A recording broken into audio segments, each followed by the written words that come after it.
Una excursión a los indios ranqueles es literatura, es historia, es etnografía, es un ensayo periodístico, es una crónica. Surgió como un relato publicado en periódico, luego pasó a ser un libro y durante estos 100 y pico de años de trayectoria ha sido leído y disfrutado, estudiado y analizado desde estas distintas perspectivas, ¿no? Como los etnógrafos un poco para ver cómo vivían los ranqueles en esa época, los que aprecian el ensayo periodístico y la crónica detallada como uno de los ejemplos de la crónica del nacimiento de la crónica argentina en el siglo XIX, los historiadores para comprender cómo se pensaba la relación entre los pueblos originarios de La Pampa y el naciente Estado Nacional argentino en sus orígenes. Así que es todo eso, y allí radica la fuerza del texto y los diversos usos. Yo recuerdo que nosotros lo leíamos en la escuela primaria como libro de texto, con lo cual teníamos una aproximación a un mundo que ha sido históricamente negado, ¿no?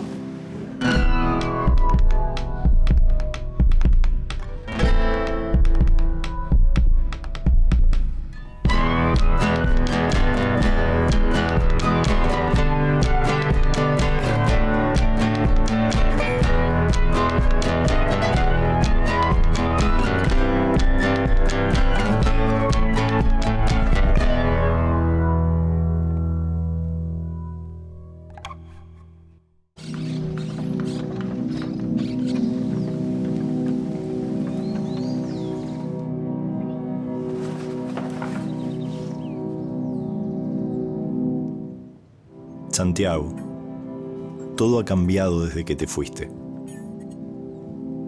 Miles y miles de leguas cuadradas se han conquistado.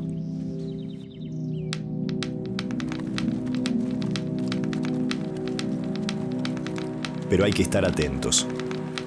En la guerra con los indios, lo que hay que aumentarle a este enemigo no son los obstáculos para entrar, sino los obstáculos para salir.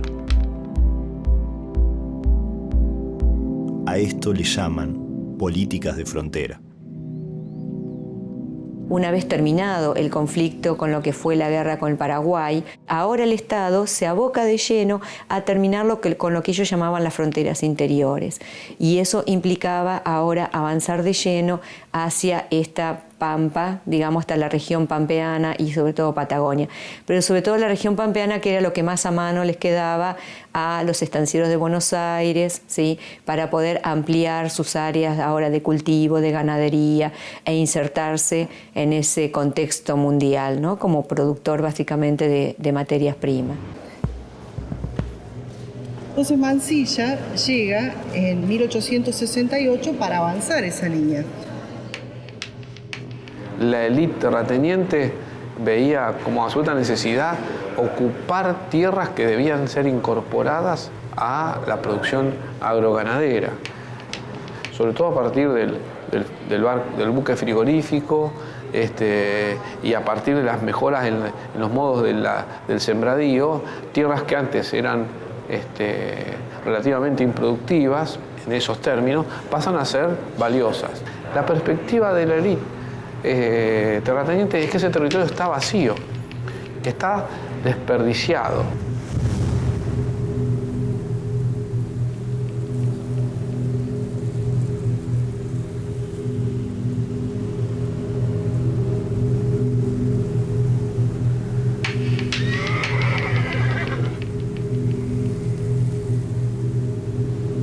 Recuerdo el caso del indio blanco, que no es ni cacique ni capitanejo, sino lo que los indios llaman un indio gaucho, es decir, un indio sin ley ni sujeción a nadie. La lucha en la frontera era cotidiana. Toda la fuerza de este indio, temido como ninguno en las fronteras de Córdoba y de San Luis, se componía en la época en la que voy a referirme de unos 8 o 10 compañeros de averías. Blanco tenía un prestigio terrible. Yo era, de consiguiente, su rival y me propuse desalojarlo. No quería hacer esta campaña con soldados. La disciplina suele tener los inconvenientes de sus ventajas. Elegí a 6 conciudadanos de la falda de la sierra. Los fariseos que crucificaron a Cristo no podían tener una facha de forajidos más completa. Estaban dispuestos a derramar sangre o a jugarse la vida.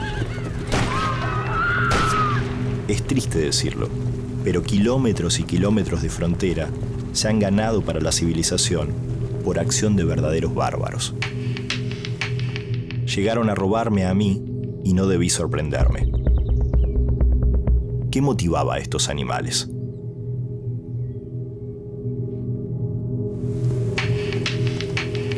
Su trabajo fue tan sucio y tan salvaje que el indio blanco huyó y nunca más se supo de él. A esas cosas debía rebajarme para proteger la frontera. Al final, entre el indio blanco y yo, no debía haber mucha diferencia. La frontera es un concepto central e ineludible para pensar una obra como Una excursión a los indios ranqueles. Forma parte de un tipo de literatura, un género específico que es literatura de fronteras. Es un enunciador blanco, o mestizo en todo caso, que cuenta esa experiencia y en donde esa experiencia está absolutamente atravesada por la experiencia de la frontera, que implica siempre la experiencia de la alteridad, que es ir a un mundo donde yo me encuentro con un otro. Hay una necesidad de testimoniar. No digo que sean las primeras crónicas, pero justamente es la necesidad de testimoniar los sucesos, lo que va pasando, lo que se va descubriendo. Creo que es muy interesante en esta Argentina, digamos, del siglo XIX, sobre todo yo lo ubicaría, aunque hoy hay casos antes, lo ubicaría, digamos, de mediados del siglo XIX hacia adelante. Hay una gran preocupación por la estética, ¿no? Digamos, la mayoría de ellos son grandes escritores.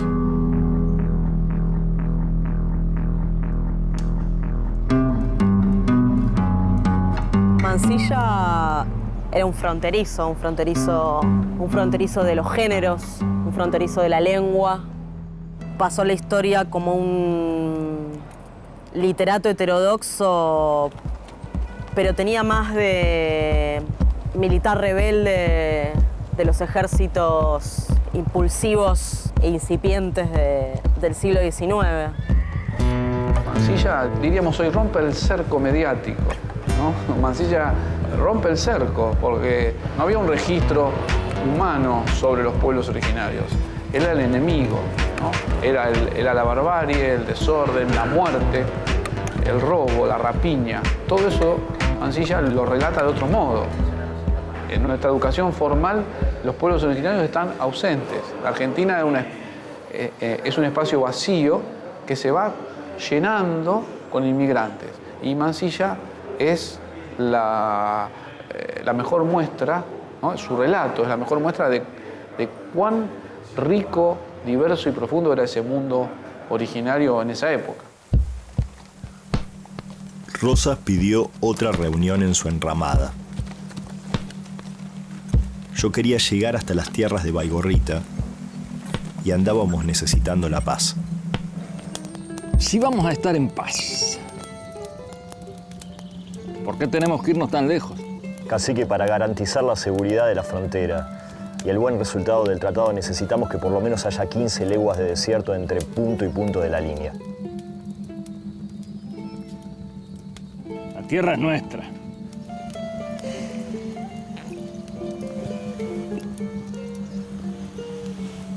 Es que si hablamos de derechos, don Mariano, vivir en una tierra no da dominio sobre ella. Íbamos a hacer una junta grande y él me iba a apoyar en todo. Entonces, ¿por qué quería reunirse?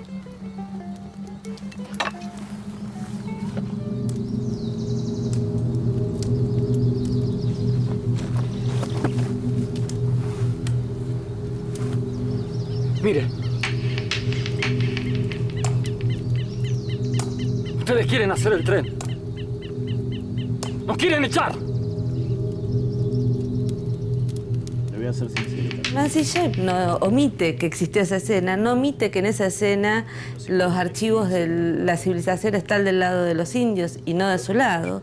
Es decir, que está mostrando muy claramente que todo aquello que se le atribuye en general a la idea de civilización está en la toldería, es decir, un archivo público, los diarios, la lectura, la información, un cierto tipo de saber, que es el saber letrado, y que del lado del enviado de la civilización está la mentira. Porque Mansilla deja testimonio eso sabiendo que él, cuando dice yo no sé dónde va a pasar el ferrocarril, está mintiendo.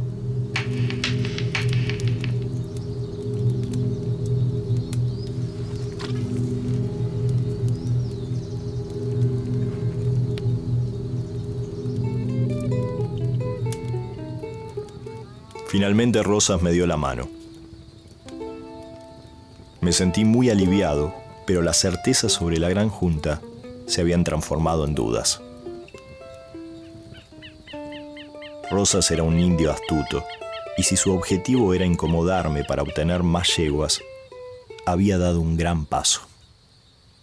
Cuando nosotros pensamos en los ranqueles y uno a veces habla de los ranqueles como grupo y parece que fueran un grupo compacto o un grupo homogéneo. Sin embargo, esto no fue así y eso uno lo puede ver incluso, o los historiadores lo han podido captar de alguna manera a partir de los distintos tratados que se fueron firmando previo al avance final. Entonces, mientras algunos líderes optan por una estrategia más conciliadora, negociadora, otros optan por aliarse con los salineros o con la gente de Pinsent y resistir, tener una política mucho más confrontativa.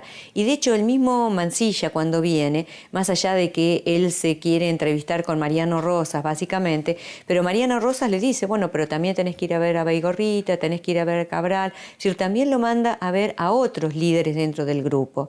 Es decir, no es un grupo tampoco ni compacto ni homogéneo y las estrategias que cada dirigente también fue tomando, cada líder, fue tomando, también respondía en función de sus propias necesidades o en función también de ver cómo cada uno se acomodaba en esta situación tan fluctuante y tan cambiante.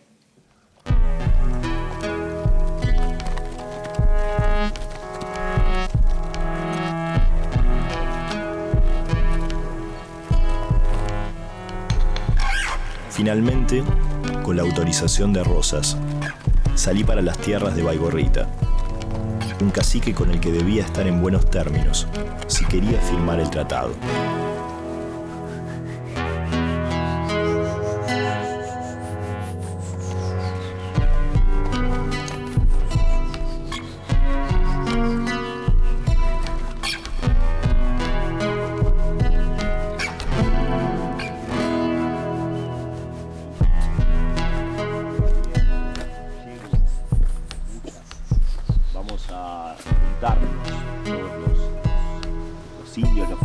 Suyos, ¿sí? Mariano Rosas. Mariano Rosas, sí, lo conoce. El toldo de Baigorrita no tenía nada en particular. Era más chico que el de Mariano Rosas y estaba desmantelado. Había de cuanto Dios crió: muchos ratones, chinches, pulgas y algo peor. A cada rato sorprendía yo en mi ropa algún animalito imprudente que, hambriento, buscaba sangre que chupar. Para un soldado, esto no es novedad. Los tomaba y con todo disimulo los pulverizaba. El cacique Pumer, ¿sí? Van a estar todos. Baigorrita era otro de los caciques ranqueles, junto a Mariano Rosas y al cacique Ramón Platero. Estaba, digamos, en la misma categoría que el cacique Ramón. El más importante era Mariano y en orden de importancia le seguían él y Ramón. Baigorrita toma su nombre de un gaucho que había estado tierra adentro cuando él nació y que fue su padrino de bautismo. Entonces le había dado el nombre que era Manuel Baigorria. Lucio lo va a visitar 4 días antes de la junta, a sus tolderías en los montes de Quenque. Cuando llega, a diferencia de lo que encuentra en la toldería de Ramón, que era, digamos, característica por su limpieza y su aseo, encuentra que las tolderías de Baigorrita son bastante más sucias, digamos. Tuvimos una conferencia larga y pesada. No pudo entender.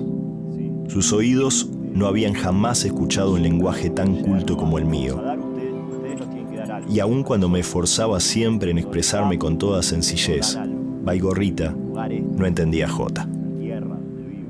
Avergonzado y turbado de su imbecilidad, sudaba la gota gorda.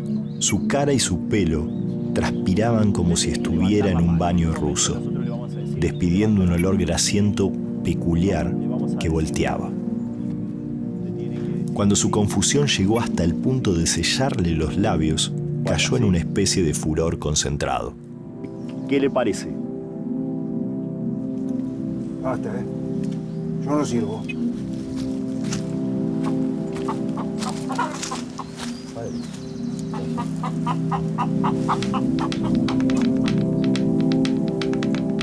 Galopó por el desierto. Imagino el desorden de su cabeza, la molesta intromisión de las ideas. La madre de Baigorrita fue una cautiva. Sus costumbres son sencillas. No es lujoso ni en los arreos de su caballo. Es un indio muy aficionado a las mujeres y al juego. Goza de prestigio militar entre sus indios. Es pobre y tiene reputación de valiente y de manso. No era un hombre habituado a pensar en abstracto. Claramente el aborigen está construido desde la mirada citadina, blanca, ilustrada, letrada, occidental de los hombres del 19 como un sujeto salvaje, sucio, sanguinario, traidor, violador, ladrón. Es la no cultura. Si bien Mansilla no va a dejar nunca de ver a los indios como parte de la barbarie, la cohabitación con ellos, esta incursión por su espacio, esta convivencia, este escucharlos, este reflexionar, este descubrir que ellos tienen una organización política, tienen pautas culturales y que en muchos casos esas pautas culturales, por ejemplo en el campo político, no son muy diferentes a las de la civilización blanca. Incluso en varios momentos Mansilla lo que hace es poner en interdicción estos dos términos como una aparente oposición y confrontación. Obviamente que hay una discusión con ese discurso social en general, pero hay una discusión en particular con Sarmiento. Porque de alguna manera quien propone esa oposición, ese binomio, ¿sí? Como un binomio central para pensar los problemas de la realidad nacional, es Sarmiento en el Facundo. Y Mansilla discute con Sarmiento en ese texto, lo hace de manera directa en la medida que pone en cuestionamiento esa construcción maniquea de civilización y barbarie, pero también es un modo de discutir con Sarmiento, con el que él además está discutiendo porque Sarmiento lo va a castigar por su calaveriada militar.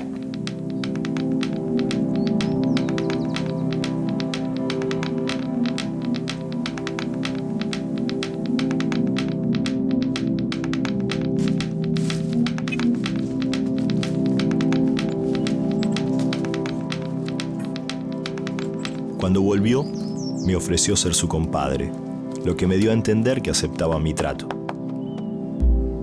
Santiago, tengo que decirte la verdad.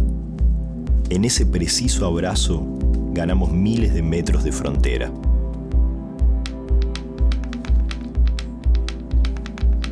Solo restaba saber si en la gran junta india de Leubucó, el indio Mariano Rosas iba a respetar su palabra o nos iba a traicionar otra vez.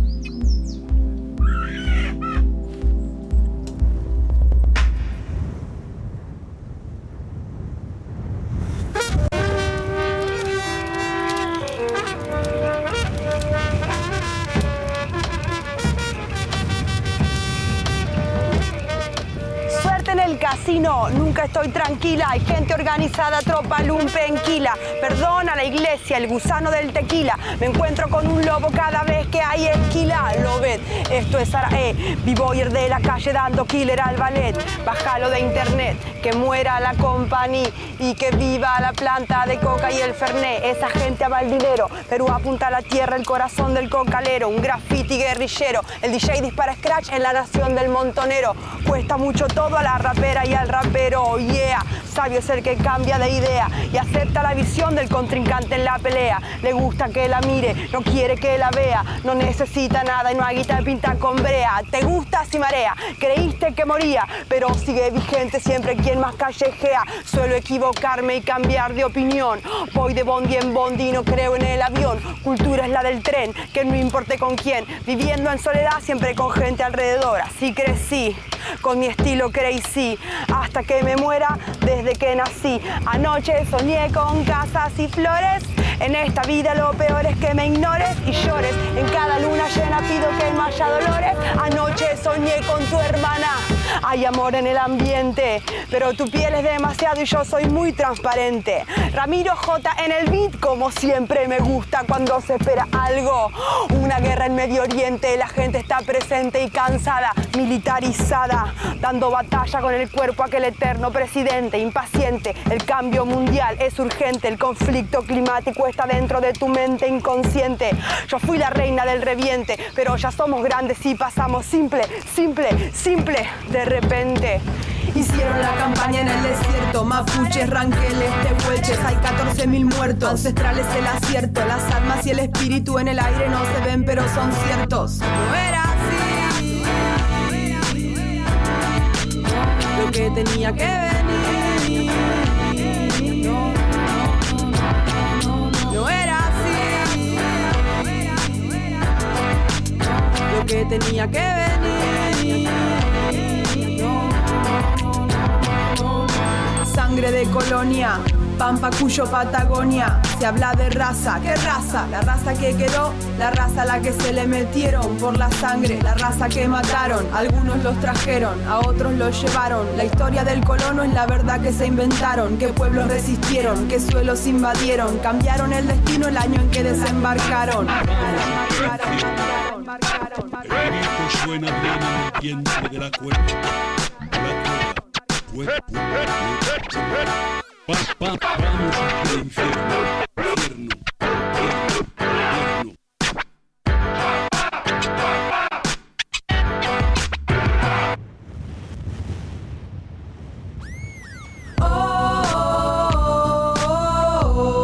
Limpiaron el terreno y alguien repobló. ¿Quién es el pueblo? ¿Y dónde están mis rasgos que no lo veo?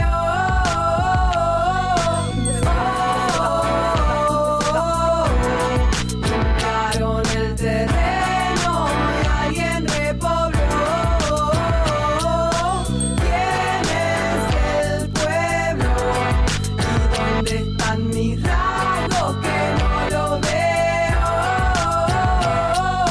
Se va, se va, se va, se va.